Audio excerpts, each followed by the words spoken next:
So, hello, and thank you for joining me this morning. It's going to be a brief talk about body awareness and presence in the moment, being in the moment. I was listening to something 2 weeks ago about how we live our lives, just always being so fast-paced, and not everybody's fast-paced, but just how the environment is now. There's always something going, something to be looking forward to, or something to do. And really, what this person has said was we should really try to stop thinking about the next thing that we have to do and just live in this present moment, enjoy this moment so that you can embrace it and experience the fullness.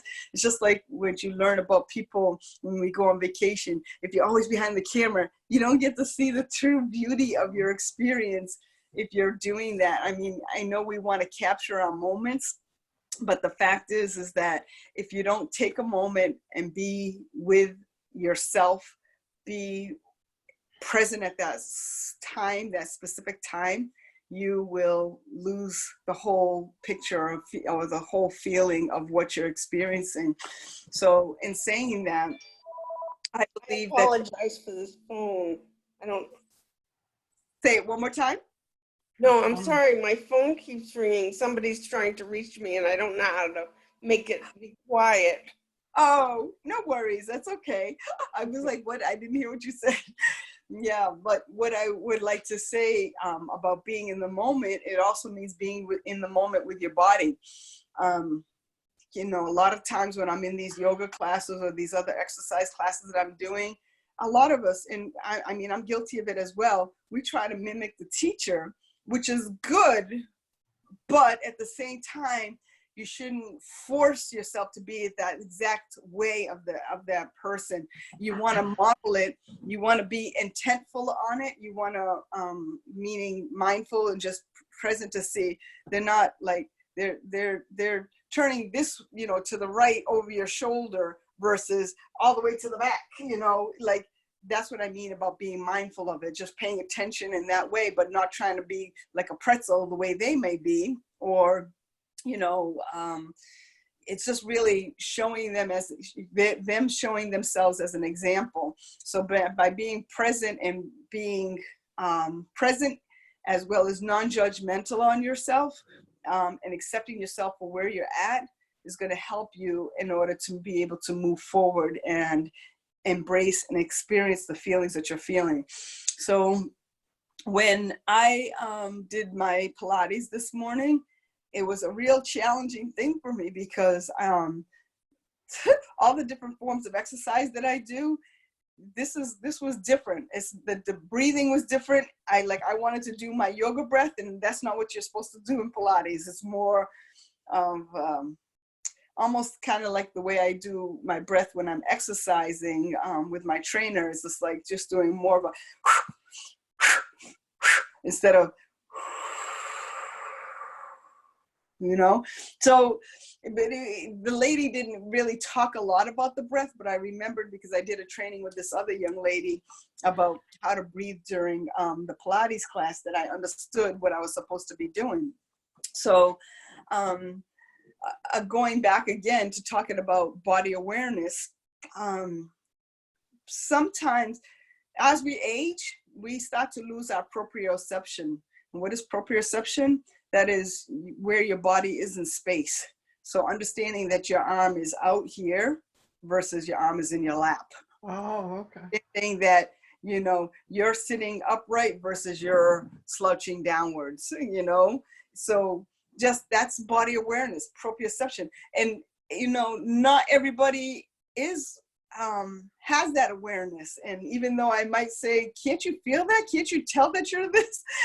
I have to remember that I can't be judgmental on that because not everybody has that.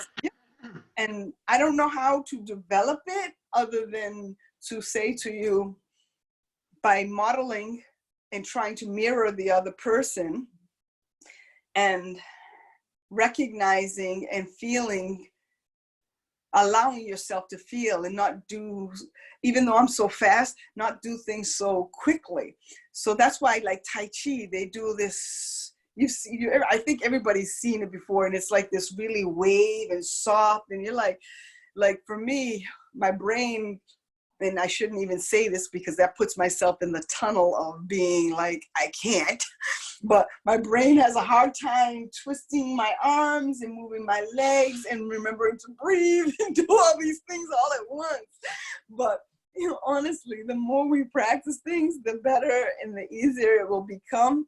I do believe everything you have to do in like consecutive times. Like I usually say you have to do things at least 3 times.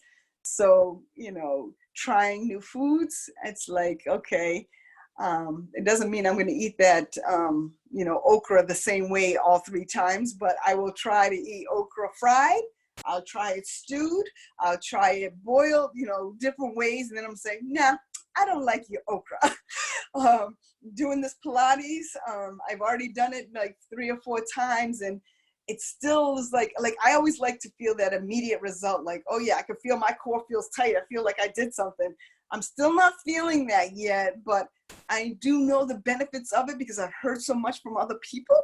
So I'm like, I gotta stick with this a little longer because I just probably am not doing something, correct. So I'm trying to give myself permission to explore and to learn. And I'm also looking for people to give me that guidance. So I'm trying a different teacher this time, but each person that this is only the 2nd time now. So each person that I'm working with, I'm trying to pick up some new cues, some new things. So, and the same thing again with the body awareness part of it, and the pains we may feel, the aches we may feel. Sometimes it's you'll feel these aches or pains due to the non-movement, and sometimes you'll feel it due to the movement. And so I always try to encourage my clients to explore the pain, to not be so afraid of it, to sometimes even embrace it. But I don't want you to own it like you're supposed to hold it and keep it forever. But I want you to say, I'm not so fearful of this. My girlfriend, my mom as well, I'm sorry, put this out there, but my girlfriend also has a shoulder issue, and she just, but she still gives massages.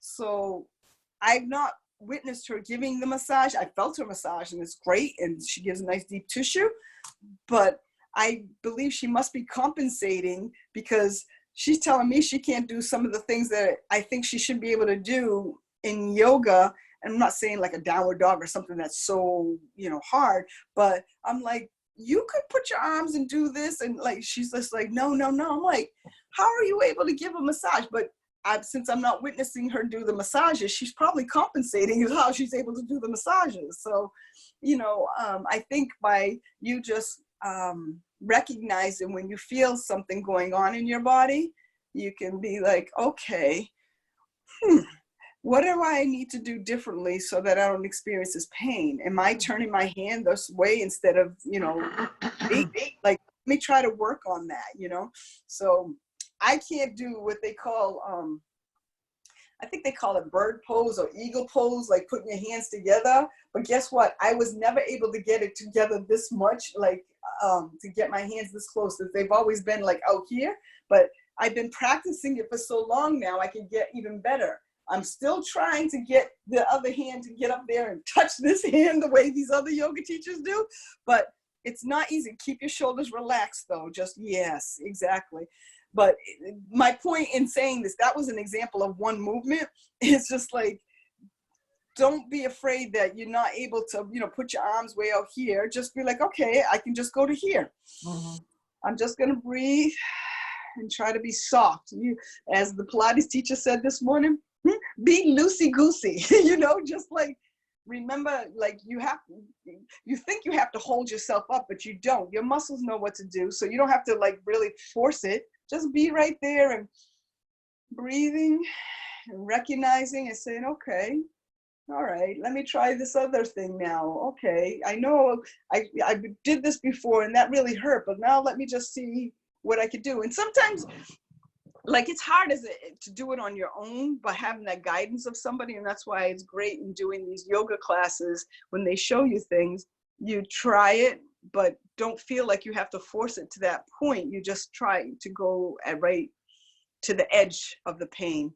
And I'll never forget, I was in the beginning of my career as a massage therapist. This client of mine, she was she was feeling pain, and I was like, well, like on a scale of 1 to 10, what would you give it?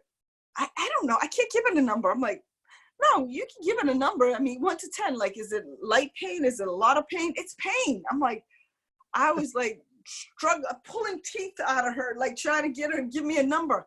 And then I finally just said, you know what? This is too much work, girl. Like in my head, I said, this is too much work to try to give her pain. She's in pain. Let it be, you know? But I can totally understand why doctors, you know, ask for that number scale. They show you that smiley face, frowning face, flat face. They ask you, is it throbbing? Is it sharp? Is it piercing? Like, I understand all those things, but many people who are not proprioceptive can say what that feeling is. So